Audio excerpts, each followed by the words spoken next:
வணக்கம் friends, welcome to Ramani's recipe diary. இன்றைக்கி ஒரு புது மாதிரியான சட்னி ட்ரை பண்ணலாங்க.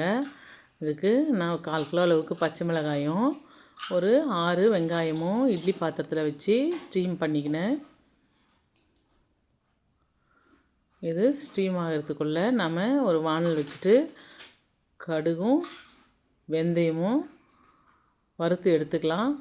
நான் ஆல்ரெடி வறுத்து எடுத்து வச்சுருக்கேன், உங்களுக்கு சாம்பிள் காட்டுறேங்க.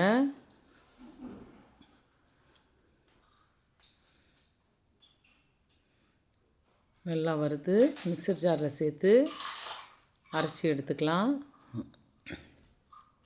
நான் 1/4 ஸ்பூன் அளவுக்கு வெந்தயம், 3/4 ஸ்பூன் அளவுக்கு கடுகு அந்த குவான்டிட்டியில் எடுத்திருக்கேன்.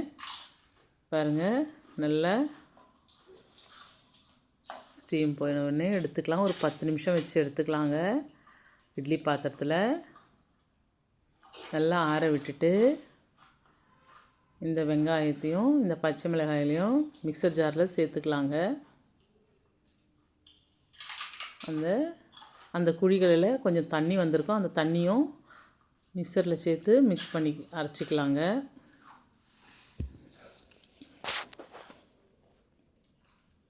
ரொம்ப டேஸ்ட்டாக இருக்குங்க.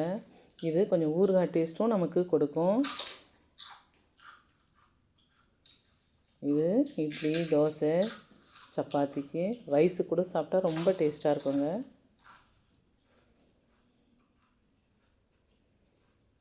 இந்த மாதிரி நம்ம ஸ்டீம் பண்ணி செய்யும்போது அந்த ஸ்டீம் பண்ண ஸ்மெல்லும் நமக்கு எடுத்து கொடுக்குங்க சாப்பிடும்போது. இதுக்கு தேவையான அளவு உப்பு சேர்த்துக்கலாம். நான் இந்த அளவுக்கு ஒரு பெரிய நெல்லிக்காய் சைஸ் அளவு புளியை கரைச்சி இதோடவே சேர்த்துருக்கேன். பாருங்கள், நல்லா அரைச்சி எடுத்துட்டேங்க. இதுக்கு தண்ணி சேர்க்க வேண்டாம், நம்ம அந்த குழிகளில் இருந்த தண்ணியே போதுமானது. இந்த அளவுக்கு அரைச்சி எடுத்தாச்சு. இப்போ நான் ஒரு வானல் வச்சுட்டு இதில் நான் செக்கில் ஆட்டின நல்லெண்ணெய் சேர்த்துருக்கேங்க. பொதுவாக இது கடலை எண்ணெயில் சேர்த்தா ரொம்ப டேஸ்ட்டாக இருக்கும். நான் நல்லெண்ணெய் சேர்த்து செய்கிறேங்க. இதுக்கு கடுகு 1 ஸ்பூன் அளவுக்கு, சீரகம் 1 ஸ்பூன் அளவுக்கு சேர்த்துருக்கேன். கூடவே கருஞ்சீரகம் இருக்கு இல்லைங்களா, அது ஒரு 1/4 ஸ்பூன் அளவுக்கு. இது நம்மளோட ஆப்ஷனுங்க, வீட்டில் இருந்தால் சேர்த்துக்கலாம். ஒரு 5-6 காஞ்ச மிளகாய் 2ஆக கட் பண்ணி சேர்த்துட்டு பெருங்காயமும் ஒரு 1/4 ஸ்பூன் அளவுக்கு சேர்த்துருக்கேன்.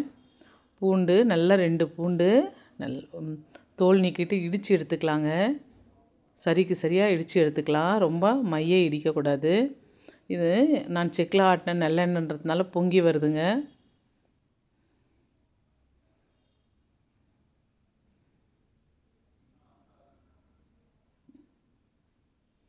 பொதுவாக செக்கில் ஆட்டி எடுத்துகிட்டு வரும்போது வெயிலில் வச்சு எடுத்துக்கலாம். இந்த அளவுக்கு பொங்கல் வராது. இது புது எண்ணெய்ன்றதுனால பொங்கி வருது.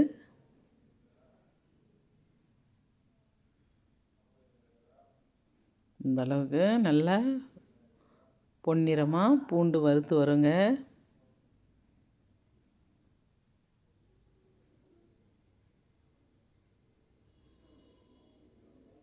நல்ல மணமாக இருக்குங்க அது. பாருங்கள், இப்போ நம்ம அரைச்சி எடுத்த விழுதை சேர்த்துக்கலாம். இதில் இது எண்ணெய் பொங்குவது நிற்கலை, ஏன்னா இது நேற்று தான் செக்காடிட்டு வந்த எண்ணெய். பொதுவாகவே நல்லெண்ணெயில் கொஞ்சம் பொங்கி வரும். பாருங்கள், இந்த அளவுக்கு நல்லா சேர்த்துட்டு நல்லா 1/4 ஸ்பூன் அளவுக்கு மஞ்சள் பொடி சேர்த்துக்கலாம். நல்லா கலந்து விட்டுக்கலாம். பாருங்கள், இந்த அளவுக்கு வந்தாச்சு.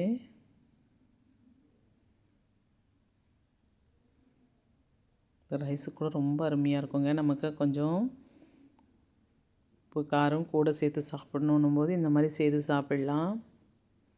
பாருங்கள், கொஞ்சம் நேரம் மூடி வச்சு எடுத்தோடனே எண்ணெய் தனியாக பிரிஞ்சு வருது. இந்த அளவுக்கு ஒரு 10 நிமிஷம் மூடி வச்சு எடுத்தால் இந்த அளவுக்கு எண்ணெய் தனியாக பிரிஞ்சு வருங்க.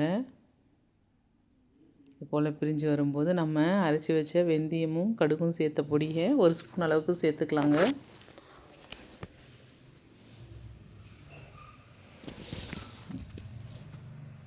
வந்து ரொம்ப டேஸ்ட்டாக இருக்குங்க. நம்ம வீட்டில் செய்கிற பிக்கிளோட டேஸ்ட் ஸ்மெல்லும் கிடைக்கும். நீங்கள் வீட்டில் ட்ரை பண்ணி பாருங்கள். ரொம்ப அருமையாக இருக்குங்க. இது கொஞ்சம் வித்தியாசமான சட்னி. உங்களுக்கு ரொம்ப பிடிச்சிருக்குன்னு நினைக்கிறேங்க.